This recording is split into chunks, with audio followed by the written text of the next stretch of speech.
Window screen manufacturers. As I told you last week via YouTube, if you have any questions, send them to us. Email, phone call, doesn't matter. Text message even.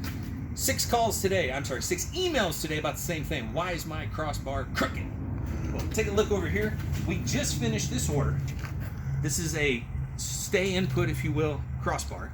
Now we do make sure it's square, but I think any screen dealer will tell you, because these are built by hand, that our hands sometimes can grab that crossbar and move it slightly up or down.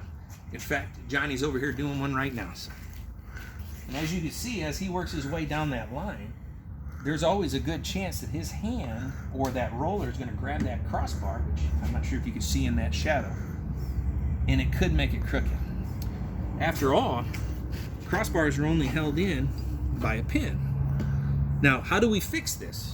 Well, if we've already driven away, or if your screen guy's already driven away, just take your hammer, maybe even the butt of your drill, and just give it a little tap, the bottom, the top, whichever you need to make it square. It's that simple, but don't hit it hard, because you don't want to ding your metal and make it look goofy, because if you're a perfectionist like we are, you won't like the idea of a dent in your metal. But that's it, just a little tap, your crossbar is there, it's good to go. Answer it.